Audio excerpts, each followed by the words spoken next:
Hello, मैं ब्रिजेश और आप सब कैसे होंगे? शायद अच्छे होंगे।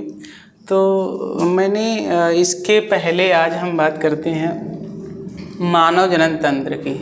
तो इसके पहले एक वीडियो मैंने डाला था मानव जनन में कि मानव जनन या प्रजनन क्या होता है, और उसके बाद नर और मादा या स्त्री और पुरुष के अंतर कैसे होते हैं, कि कैसे आप बता सकते हो कि इसमें मेल के लक्षण हैं और इसमें फीमेल के लक्षण हैं। तो कुछ ऐसे जो लक्षण होते हैं जिसमें हम जनन तंत्र के अतिरिक्त कुछ ऐसे भी लक्षणों के द्वारा अंतर बताएं कि ये नर हैं और ये मादा हैं, तो उसे हम क्या कहते हैं? लैंगिक द्विरूपता। तो लैंगिक द्विरूपता के बारे में मैंने एक वीडियो पहले बना दिया है। अब ये हमारा जो है दूसरा वीडियो होगा मानव जनन तंत्र में। तो आज हम सबसे पहले किसके बारे में हम देखते हैं? मानव जनन तंत्र में नर जनन तंत्र के बारे में, मेल रिप्रोडक्टिव सिस्टम के बारे में। तो जो मानव है, तो मानव में कौन सा जनन अंग होता है, कौन सा मुख्य होता है, कौन सा सहायक होता है, तो उसके बारे में हम आज अध्ययन करेंगे, चर्चा करेंगे। तो हम सबसे पहले देखते हैं कि मानव में जनन तंत्र में, तंत्र किसे कहते हैं? अंगों के समूह कहते हैं। जैसे हमारे सबके शरीर में पाचन तंत्र होता है, तो वैसे क्या होता है? जनन तंत्र भी होता है। तो इस जनन तंत्र में कौन कौन से अंग आते हैं? तो यहाँ पर मैंने एक ड्रा किया है, एक लाइनियर, कि कौन कौन से कैसे होते हैं। तो इस जनन तंत्र में सबसे पहला अंग कौन सा होता है? वृषण कोश।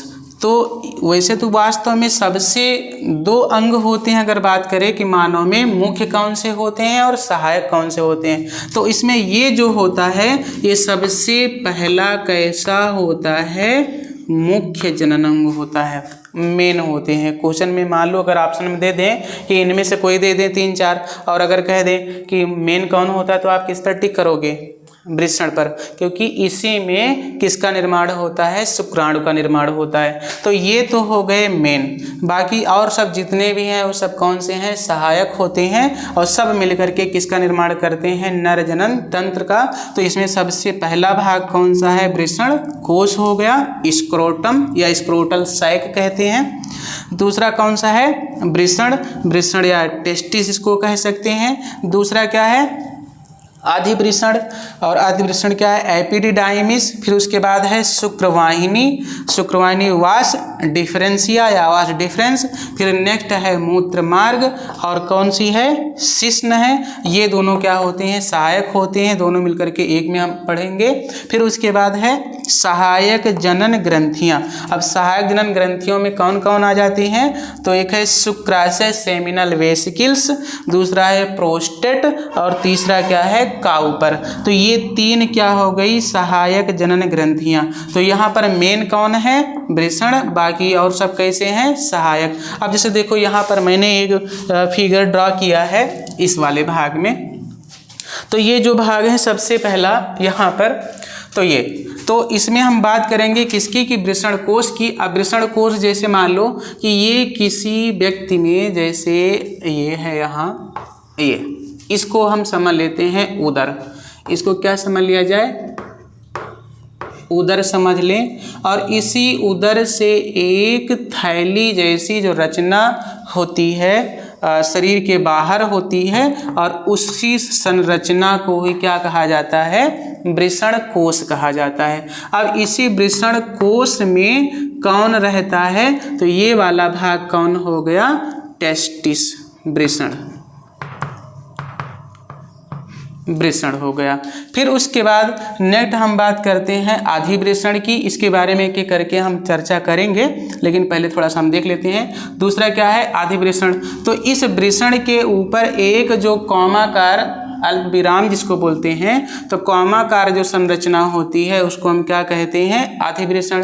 फिर उसके बाद कौन सी है? शुक्रवाहिनी। अब यहाँ पर देखो, ये वाली जो रचना यहाँ से निकली हुई है, इसकी लेंथ आई थिंक 45 सेंटीमीटर के आसपास में होती है।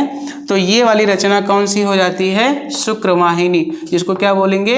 Vas deferens. ध्यान देना है कि जब ऑपरेट होता है, आपने सुना होगा कि 2 तरीके के बंद होते हैं, नलबंदी और नसबंदी, ये पुरुषों में। तो पुरुषों में इसी को हम क्या करते हैं? कट एंड टाइट काट करके उसको क्या करते हैं? बांध देते हैं। तो कौन सी नलिका होती है?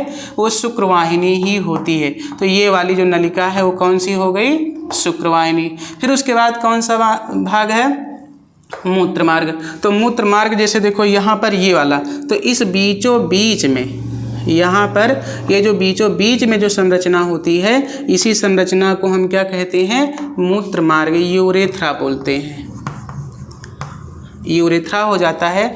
और इसके बाहर यहाँ पर जो भाग है, ये वाले जो दिख रहे होते हैं, ये कैसे होते हैं? ये मांसल होते हैं और इसमें क्या पाई जाती है? धमनी और शिराएं होती हैं, डीप आर्टरी होती है। तो इस वाले भाग को हम क्या कहते हैं? पेनिस, शिश्न। तो शिश्न के अंदर में कौन है? यूरेथ्रा। जैसे मान लो कि आपके पास से कोई पेन है, तो उस पेन के अंदर में क्या है? रिफिल। और उस रिफिल को आप क्या समझना है? यूरेथ्रा, मूत्र मार्ग समझना है। और वो जो पेन के जो बाहर रचना होती है, उस रचना को हम क्या समझ लें? पेनिस समझ लें। तो पेनिस शिश्न के अंदर में कौन सी रचना होती है? तो ध्यान देना, शिश्न के अंदर में कौन होता है? मूत्र मार्ग होता है। तो ये बीचों बीच में क्या हो गया? मूत्र मार्ग, जो कहाँ से प्रारंभ होता है? ये यहाँ यूरिनरी ब्लैडर से। तो ये वाली जो पूरी रचना है, इस वाले को हम क्या बोलते हैं? यूरिनरी ब्लैडर, मूत्राशय कहा जाता है। तो यहाँ से प्रारंभ होती है और यहाँ पर समाप्त होती है। ये होता है इंटरनल और ये होता है एक्सटर्नल। तो यहाँ से यहाँ वाली जो रचना कौन सी हो गई? मूत्र मार्ग की हो गई। अब उसके बाद सबसे मेन जो कौन होते हैं? सहायक जनन ग्रंथियाँ, एक्सेसरी सेक्स ग्लैंड। तो सहायक जनन ग्रंथियाँ कौन कौन सी है? शुक्राशय। तो ये वाला जो भाग जो यहाँ पर दिख रहा है वो क्या है? शुक्राशय, शुक्राशय हो गया। फिर उसके बाद दूसरे कौन से हैं? प्रोस्टेट। तो यहीं पर एक ग्रंथि होती है, ये वाली भाग। तो इसी भाग को क्या कहा जाता है? प्रोस्टेट। तो आपने सुना होगा कभी कभी जब किसी व्यक्ति की एज लगभग 45-50 के आसपास हो जाती है, तो उसमें जो प्रोस्टेट ग्लैंड बढ़ से जाते हैं, तो उसको यूरिन पास करने में, मूत्र त्यागने में समस्या होने लगती है, दर्द होने लगता है। तो डॉक्टर क्या करते हैं? ऑपरेट करके इस प्रोस्टेट को काट करके निकाल देते हैं। तो ये वाला जो भाग होता है। फिर उसके बाद तीसरी कौन सी होती हैं? यहीं पर। तो इसी भाग में और कौन होती हैं? काउपर की ग्रंथियाँ होती हैं। तो कितनी हो गई? 3, शुक्राशय, प्रोस्टेट और काउपर। तो अब हम क्या करेंगे? इतने में से सब के बारे में एक एक करके हम चर्चा करेंगे। तो सबसे पहले आज हम बात करेंगे किसके बारे में? वृषण कोश के बारे में। तो हम हेडिंग डालेंगे वृषण कोश। तो सबसे पहले वृषण कोश में हम अध्ययन करते हैं। तो इसके बारे में थोड़ा सा हम एक फिगर पहले ड्रा करते हैं, तब उसके बारे में हम अध्ययन कर रहे होते हैं। तो चलो आज हम देखते हैं कि सबसे पहले किसके बारे में हम देख रहे हैं? वृषण कोश के बारे में। तो वृषण कोश कहाँ पर होता है? तो यह वृषण कोश एब्डोमेन, जो उदर है, तो उदर के बाहर एक थैली जैसी रचना होती है। उसी थैली जैसी रचना को क्या कहते हैं? वृषण कोश कहते हैं। तो इसमें हम क्या लिखेंगे कि भ्रूणा अवस्था में। तो हम लिखेंगे इसमें कि भ्रूणा अवस्था में यह उदर के समीप, कहाँ पर होता है? उदर के समीप विकसित होकर, उदर के समीप विकसित होकर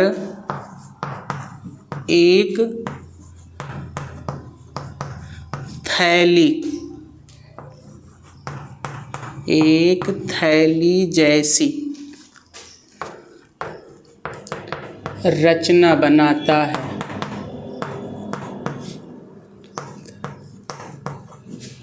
जिसे वृषण कोश, जिसे क्या बोलते हैं, वृषण कोश, या इसी को और क्या कहते हैं, अंडकोश।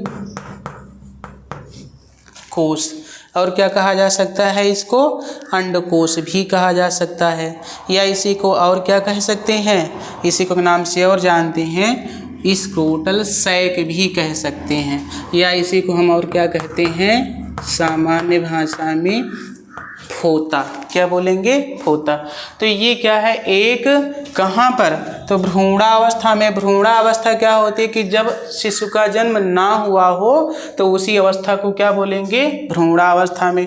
तो जब भ्रूणावस्था होती है तो उसको क्या बोलेंगे, एम्ब्रियोनिक स्टेज। तो इस एम्ब्रियोनिक स्टेज में किससे, उदर के समीप, तो ये वाला भाग क्या हो गया, उदर हो गया। तो उदर के समीप विकसित होकर क्या बना रही है, एक थैली जैसी रचना बना रही है। तो इसी थैली जैसी रचना को ही क्या कहते हैं, वृषण कोश कहते हैं, या इसी को क्या कहते हैं, अंडकोश कहते हैं, या इसी को क्या कहा जाता है, फोता बोला जाता है। अब ध्यान देना है, तो ये बाहर से देखने में हमको एक नज़र आते हैं, लेकिन अगर हम अंदर की बात करते हैं तो जैसे ये अंदर में, तो अंदर में इसके बीचों बीच में एक पट होता है, तो इसको हम क्या कहते हैं, विभाजक पट। ठीक, सेल। तो ये विभाजक पट हो जाता है, और ये विभाजक पट किसको बांट देता है, दो भागों में, एक दायां और एक बायां।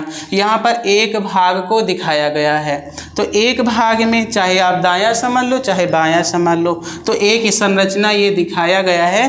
तो इसमें हम, इस रचना में हम क्या देखते हैं, तो इसके अंदर में, तो यहाँ पर तो देखो एक जो पाइप जैसी रचना है, तो इसके अंदर में ये एक नलिका जैसी रचनाएं होती हैं, और इस रचना को हम क्या कहते हैं, इंगुइनल कैनाल, या इसी को कहा जाता है हार्निया। आपने सुना होगा कभी कभी, इसमें जब स्वेलिंग सी हो जाती है, जल का जमा हो जाता है इसमें, तो उसमें स्वेलिंग सी आ जाती है, तो इसका क्या करवाया जाता है, ऑपरेशन। तो किस कैनाल का, इसी कैनाल का ऑपरेशन होता है, इसको क्या बोलेंगे, इंगुइनल कैनाल, या इसे कहते हैं हार्निया। अब इसके अंदर में, तो इसके अंदर में एक मसिल्स होती है, कौन सी, जिसको बोलते हैं क्रीमेस्टर मसिल्स। क्या बोला जाता है, क्रीमेस्टर मसिल्स। और इसी क्रीमेस्टल मसिल्स के कारण, अब देखो जो वृषण होते हैं, थोड़ा सा समझ लेते हैं कि कभी कभी क्या होता है कि कुछ ऐसे शिशुओं में जो वृषण होता है वो उदर में ही रह जाता है। शिशु का जन्म तो हो तो जाता है, लेकिन वो कहाँ पर रह जाते हैं, उदर में ही। तो डॉक्टर क्या करते हैं, उसको वहाँ से ला करके किस में छोड़ते हैं, इस वृषण कोश में ला करके उतारते हैं। अब यहाँ पर देखा जाता है कि जो ये वाले जो कहाँ पर होते हैं, भ्रूणावस्था में, तो उसको हम क्या बोलेंगे, एम्ब्रियोनिक टेस्टिस। और जब यही वृषण किस में आ जाए, इस वृषण कोश में आ जाते हैं, तब इसको हम क्या कह देते हैं, स्क्रोटल टेस्टिस बोल देते हैं। तो ये वाला जो रचना है वो कौन सा है, स्क्रोटल टेस्टिस। अब देखो क्या होता है कि ठंडियों के मौसम में, तो ठंडियों के मौसम में ये जो क्रीमेस्टर मसिल्स होती है वो क्या करती है, खिंचाव करती है। और खिंचाव किसकी तरफ करती है, वो उदर की तरफ करती है। जब उदर की तरफ करती है तो यह जो वृषण होता है वह वृषण ऐसे अप करके ऊपर करके कहाँ पर चला जाता है, उदर के पास चला जाता है। और जब इसको थोड़ा सा टेम्परेचर मिल जाता है, अभी बताते हैं इसका टेम्परेचर ऐसा क्यों होता है, तो ये फिर से कहाँ पर चला आता है, अपनी पुनः स्थिति में। जो पुनः स्थिति में आता है तो किसके कारण आता है, तो यहाँ पर एक रचना होती है, और उस रचना को हम क्या बोलते हैं, ग्यूबर्निकुलम बोलते हैं, ग्यूबर्निकुलम कहा जाता है। तो ये ग्यूबर्निकुलम यहाँ पर होते हैं, तो ये अपनी तरफ खींचते हैं जब आवश्यकता पड़ती है, और जब यहाँ पर इसको टेम्परेचर मिल जाता है तो अपनी तरफ क्या करते हैं, खींच लेते हैं, और पुनः अपनी स्थिति में आ जाते हैं, और यहीं पर ये स्थित रहते हैं। अब उसके बाद बात करते हैं कि जो वृषण कोश होता है, तो इस वृषण कोश में और कौन कौन सी रचनाएं होती हैं। अब तो थोड़ा सा और क्या भाग हम पढ़ेंगे, तो इसमें, इसके अंदर में और भी अनेक प्रकार के कनेक्टिव टिश्यू होते हैं, संयोजी ऊतक होती हैं, ये वाले भाग। जो इसमें इसको भी ऊर्जा चाहिए होती है, तो इसको ऊर्जा मिलती रहती है। अब क्वेश्चन में पूछा जाता है, कभी कभी पूछते हैं कि ये जो वृषण कोश होता है, इस वृषण कोश का ताप कितना होता है। तो इसमें थोड़ा सा हम और नोट करेंगे यहाँ पर। तो इसमें लिखना है, तो इसका ताप शरीर के, इसका ताप शरीर से लगभग 2 से 3 डिग्री सेल्सियस कम होता है। अर्थात आप कह सकते हो कि इस वृषण कोश का टेम्परेचर क्या होगा, लगभग 34 से 35 डिग्री सेल्सियस। और हमारे शरीर का, और ये उदर जो होता है, उदर किसका भाग है, शरीर का, तो शरीर का टेम्परेचर कितना रहता है, 37 डिग्री सेल्सियस रहता है। अब ध्यान देना है कि ठंडियों में और गर्मी में, तो अभी मैंने बताया ना कि इसका टेम्परेचर कितना होता है, शरीर के ताप से कितना, 2 से 3 डिग्री सेल्सियस कम होता है। तो हम कितना समझ सकते हैं, 34 से 35 डिग्री सेल्सियस। ऐसा क्यों होता है, तो हम लिख सकते हैं कम होता है क्योंकि शुक्राणु को जीवित रहने के लिए, शुक्राणु को जीवित रहने के लिए, मिटा देते हैं इसको,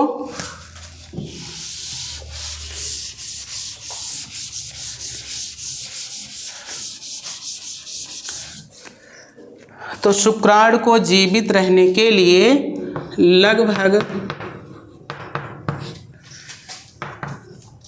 34 से 35 डिग्री सेल्सियस के ताप की आवश्यकता होती है।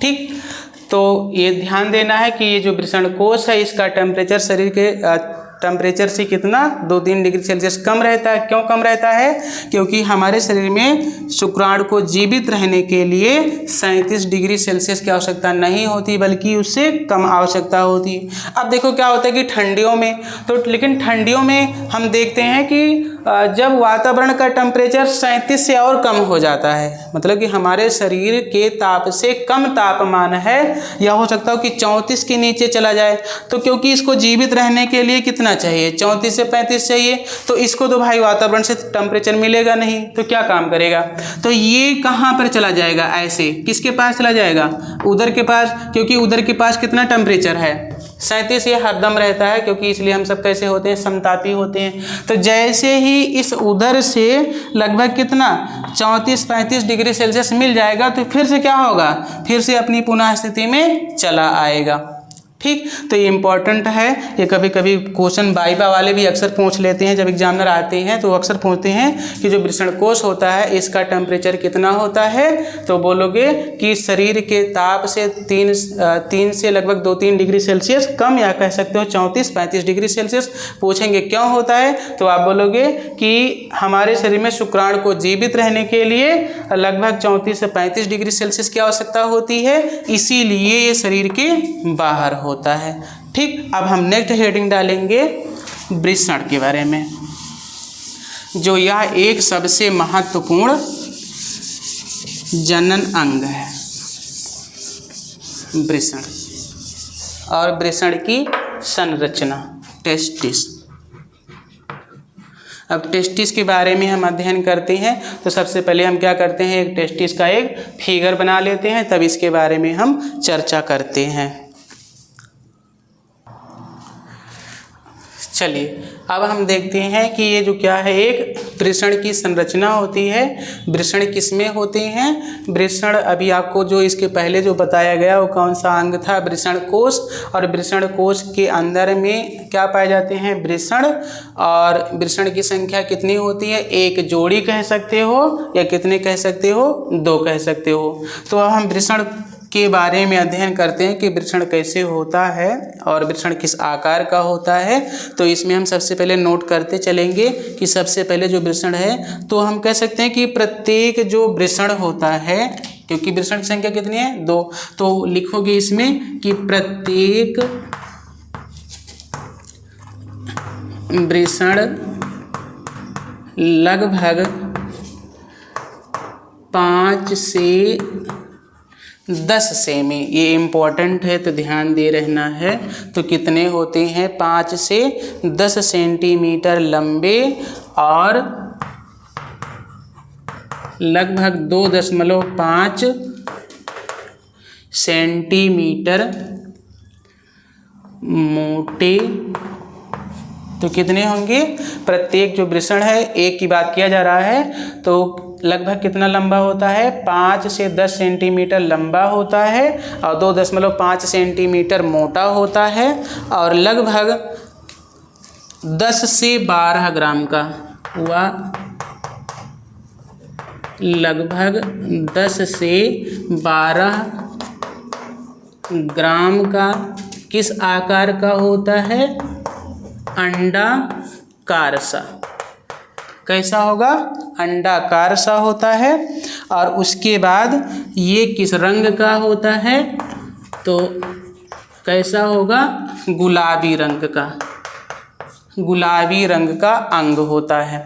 ठीक, तो वृषण कैसे हैं कि वृषण लगभग लंबाई में 5 से 10 सेंटीमीटर लंबे और लगभग 2.5 सेंटीमीटर मोटे और लगभग कितने होते हैं? 10 से 12 ग्राम के, अंडाकार से, और किस रंग के होते हैं? गुलाबी रंग की संरचनाएं होती हैं। तो यहाँ पर एक टेस्टिस को क्या किया गया है? इसे काट करके एक सेक्शन लिया गया है और काट करके जब हम अध्ययन करते हैं तो ये हमें उसमें ऐसी रचनाएं दिखाई देती हैं। तो वृषण में जो सबसे बाहर, तो ये 2 स्तरों से घिरा होता है। तो इसमें हम आगे क्या लिखेंगे कि यह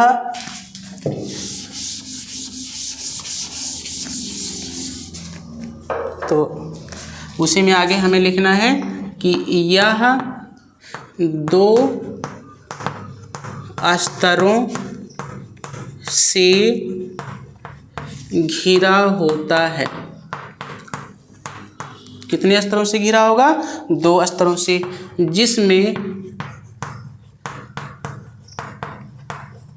बाहर के स्तर को, तो देखो, तो अगर हम देखते हैं तो जिसमें सबसे, ये 2 स्तर हो गए, एक ये वाला है और एक ये वाला है। तो इसमें सबसे बाहर का स्तर होता है उसको बोलते हैं ट्यूनिका एल्बुजिनिया। तो सबसे बाहर के स्तर को ट्यूनिका एल्बुजिनिया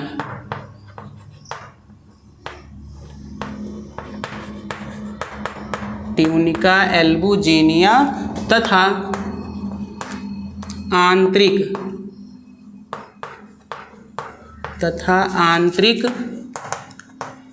स्तर को क्या कहते हैं? अब देखो, जो आंतरिक स्तर है तो आंतरिक स्तर को क्या बोलेंगे? Tunica vaginalis.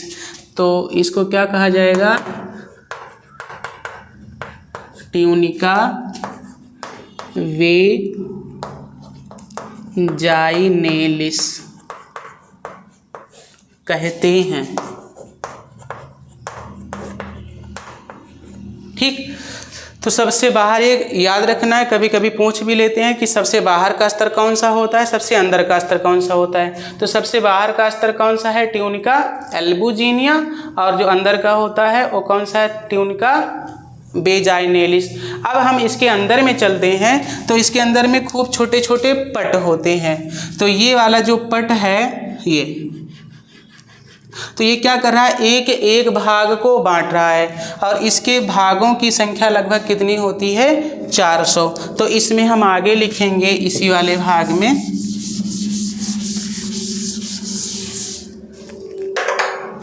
तो उसी में आगे लिखना है कि जो अंदर की ओर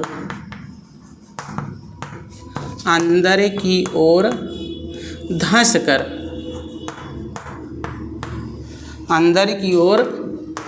कर छोटा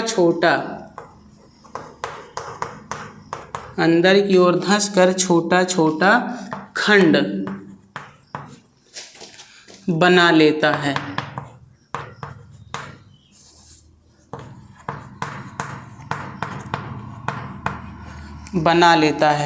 जिसे विभाजक पट, यस ये वाले भाग, इसको हम क्या बोलेंगे, विभाजक पट कहते हैं।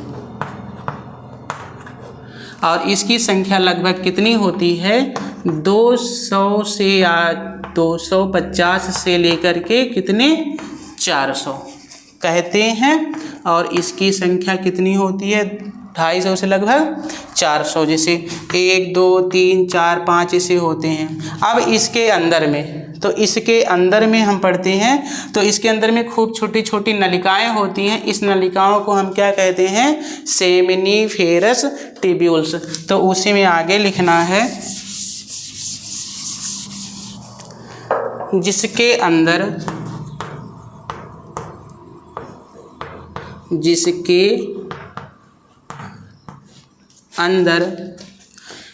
शुक्र जनन नलिका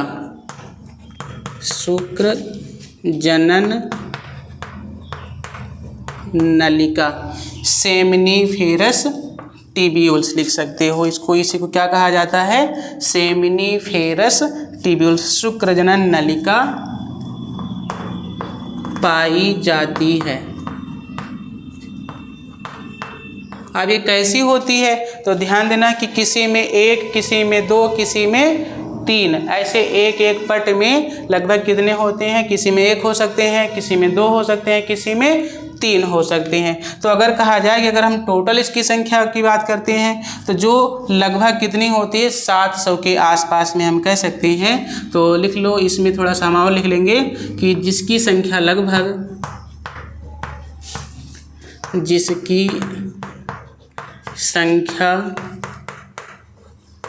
लगभग 750 तक होती है। तो इस शुक्र जनन नलिका की संख्या कितनी होगी, 750। अब यहाँ पर हम एक शुक्र जनन नलिका को यहाँ पर दिखाए हैं। तो एक शुक्र जनन नलिका में क्या क्या होते हैं, तो इसमें 2 प्रकार की कोशिकाएं होती हैं। तो उसे में हम आगे लिख लेंगे कि जिसमें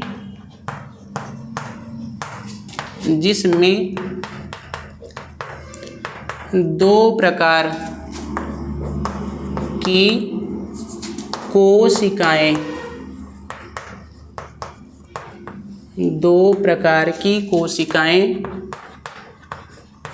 होती हैं। कौन कौन सी, पहली कौन सी होगी, जिसको कहा जाएगा नर्स सेल। नर्स क्या होती है, जो वास्तव में पोषण प्रदान करने वाली होती हैं। तो जिसमें सबसे पहले वाले को हम क्या बोलेंगे, पोषी कोशिका।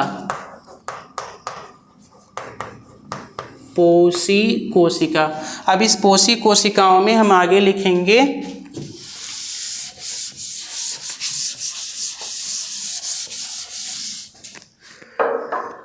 तो काम क्या करती हैं कि ये पोषी कोशिकाएं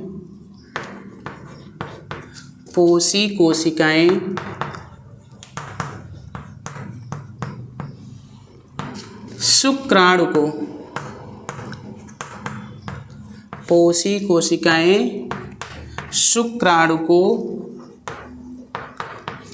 ऊर्जा प्रदान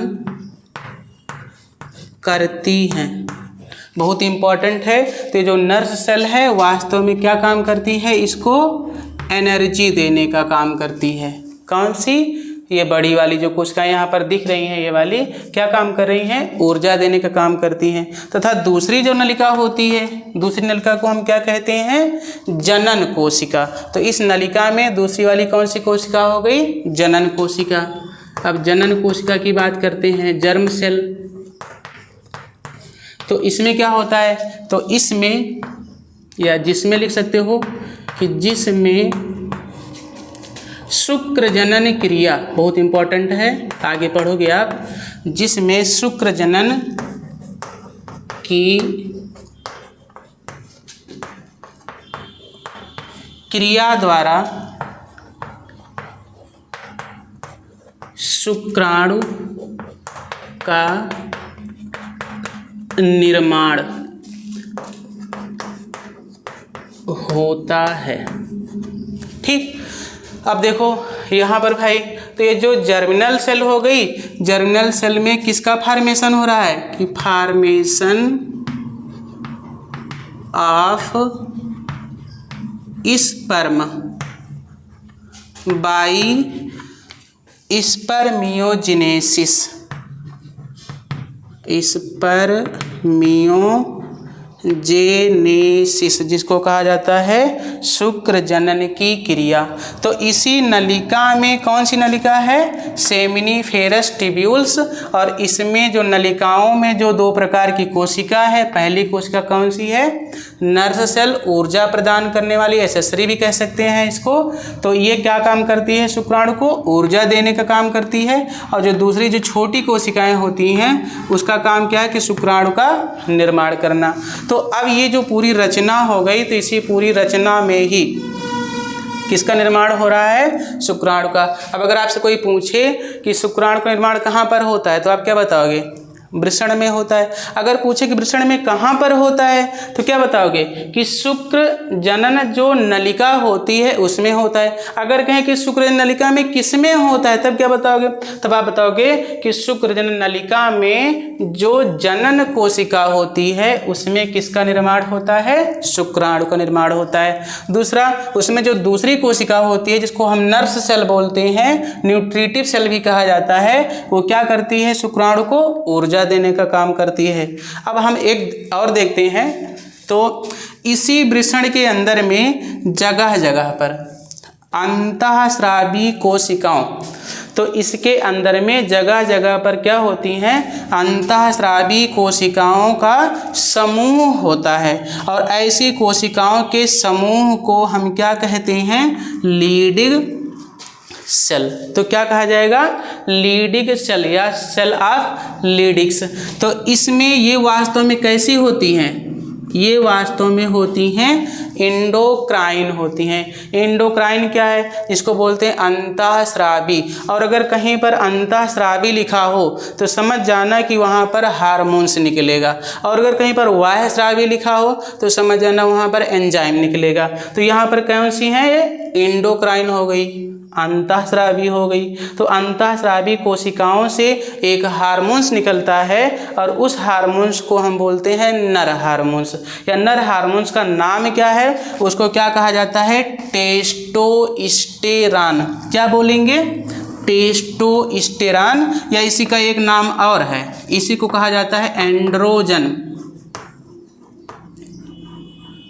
एंड्रोजन बोलते हैं। ठीक, दो नामों से जानते हैं। कौन कौन सा? एंड्रोजन भी कह सकते हो या टेस्टोस्टेरान भी कह सकते हो। इसी के कारण पुरुषों में क्या आते हैं? द्वितीयक लैंगिक लक्षण आते हैं। जैसे द्वितीयक लैंगिक लक्षण आपको पहले मैंने पढ़ाया है, और अगर ना देखे होंगे तो वाला वीडियो जरूर देखना, बहुत अच्छे से समझ में आ जाएगा। जिसमें क्या होंगे कि उनकी आवाज़ में परिवर्तन हो जाता है, भारी हो जाती है आवाज़, जो उनके जो कंधे होते हैं वो चौड़े होने शुरू हो जाते हैं, मजबूत होने शुरू हो जाते हैं। उसके बाद दाढ़ी और मूछें। सबसे खास बात तो याद रखना है कि क्वेश्चन में खूब पूछते हैं कि पुरुषों में दाढ़ी और मूछें कब आनी शुरू हो जाती है? जब वो वयस्क होना शुरू हो जाते हैं, किशोरावस्था में आना शुरू हो जाते हैं। तो कैसे इंडिकेट होता है? तो जब उसी समय ये हार्मोन्स निकलना शुरू हो जाते हैं तो उनमें दाढ़ी और मूछें आनी शुरू हो जाती हैं। किसके कारण? इसी हार्मोन्स के कारण आनी शुरू हो जाती हैं। तो यहाँ पर मैंने आपको बताया किसके बारे में कि दो जनन तंत्र के 2 अंग पढ़ाए, कौन कौन से? एक तो पहला आप वृषण कोष पढ़े और दूसरा कौन सी संरचना हो गई? ये वृषण की संरचना हो गई। वृषण में सबसे बाहर कौन सा होता है? Tunica albuginea. अंदर में कौन होता है? ट्यूनिका बेजाइनलिस। उसके अंदर में क्या पाई जाती हैं? नलिकाएं, शुक्रजन नलिकाएं। शुक्रजन नलिकाओं के अंदर में क्या होता है? कोशिकाएं। कौन सी कोशिकाएं? 2 कोशिकाएं, सहायक कोशिकाएं और जनन कोशिकाएं। सहायक कोशिकाएं ऊर्जा देती हैं और जनन कोशिकाएं शुक्राणु का निर्माण करती हैं। तो इस प्रकार ये क्या होगा? एक वृषण। अब यहाँ से ये सभी वृषण क्या होती हैं? सब निकल करके एक इकट्ठा होते हैं। जब इकट्ठा होते हैं तो इसको हम क्या बोलते हैं? ट्यूबली रेक्टाई बोलते हैं, ट्यूबली रेक्टाई।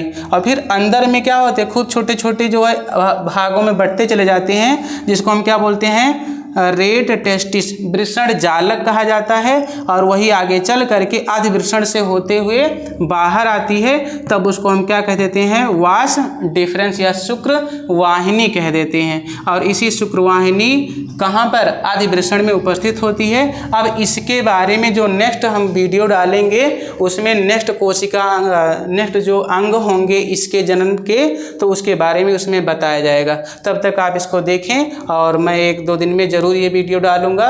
बस 4-6 दिन में ये मानव में जो नर जनन तंत्र है वो समाप्त कर देंगे। फिर हम नेक्स्ट पढ़ेंगे मादा जनन तंत्र। तो इसको आप ज़रूर देखें और एक दूसरे को ज़रूर शेयर करें। Bye bye, take care.